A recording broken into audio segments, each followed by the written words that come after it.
Imaginez un match de Coupe du Monde où les joueurs se passent le ballon à leurs propres adversaires. Une catastrophe visuelle en plein direct, sous les yeux de millions de téléspectateurs en direct. C'est le pire cauchemar de la FIFA, et c'est pourtant exactement ce qui vient de se passer. Mars 2026. Match amical de préparation pour le mondial. Les États-Unis affrontent la Belgique. Sur le papier, une affiche de rêve. Mais dès le coup d'envoi, c'est la stupéfaction générale. Christian Pulisic et Weston McKennie n'en croient pas leurs yeux. Sur la pelouse, sous les projecteurs, les deux équipes sont littéralement impossibles à distinguer. Tout le monde était sous le choc, avouera Pulisic après le coup de sifflet final. Au moindre coup d'œil rapide, c'était impossible de faire la différence, confirme McKennie. Une bévue historique. Mais comment une telle erreur amateur a-t-elle pu se produire à ce niveau de la compétition? Pour comprendre ce fiasco, il faut plonger dans les coulisses des fédérations. Avant le match, les deux équipes s'échangent les maquettes de leurs nouvelles tenues créées spécialement pour la Coupe du Monde. Des designs numériques ultramodernes sur ordinateur. Le maillot américain, des rayures rouges et blanches. Le maillot belge, un motif bleu clair et rose. Sur l'écran, le contraste est parfait. Sauf qu'il y a un piège que personne n'a vu venir. Un haut dirigeant du football mondial a révélé le secret de ce bug. Le problème, c'est que l'ordinateur n'est pas réel.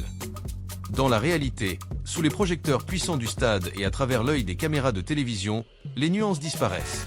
Le dos du maillot belge devient presque entièrement blanc. Et le maillot américain? Il possède un énorme rectangle blanc pour afficher le numéro. Résultat, de dos, les 22 acteurs de la rencontre semblent porter exactement la même tenue.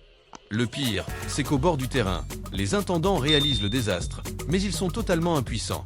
Les Américains auraient pu changer de maillot, mais leur jeu de rechange bleu est resté à l'hôtel. La Belgique, elle, a déjà expédié tout son équipement de réserve par camion vers la ville de son prochain match. C'est l'impasse totale. C'est précisément à cet instant que la panique s'empare des diffuseurs et des instances. Si une telle confusion se produit lors d'un match officiel de Coupe du Monde, devant des milliards de personnes, c'est l'image entière du football qui s'effondre. Pensez aux arbitres assistants qui doivent juger un hors-jeu au millimètre près au milieu de cette bouillie de couleurs. C'est là que la FIFA sort l'artillerie lourde. Car en Coupe du Monde, la liberté n'existe pas. Les instances internationales se transforment en une véritable police de la mode impitoyable.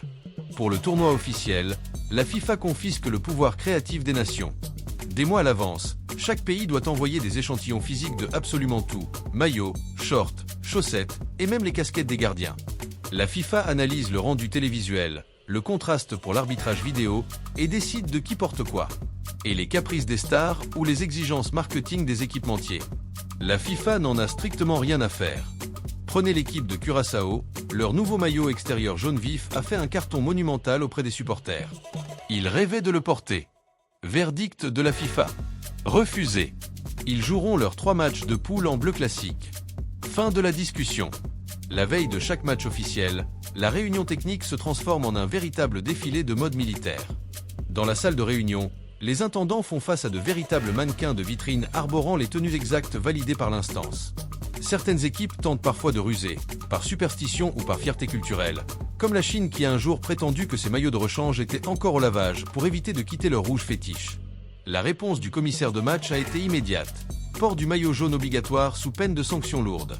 Grâce à cette dictature du style et du protocole, le fiasco du match États-Unis-Belgique ne se reproduira jamais sur la plus grande scène du monde.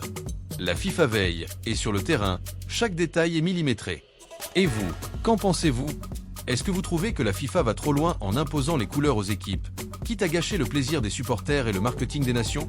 Ou est-ce que cette police de la mode est indispensable pour la beauté du jeu? Dites-le moi dans les commentaires, je veux voir vos avis. Lâchez un gros pouce bleu et abonnez-vous pour ne rien rater des coulisses du football mondial. À la prochaine!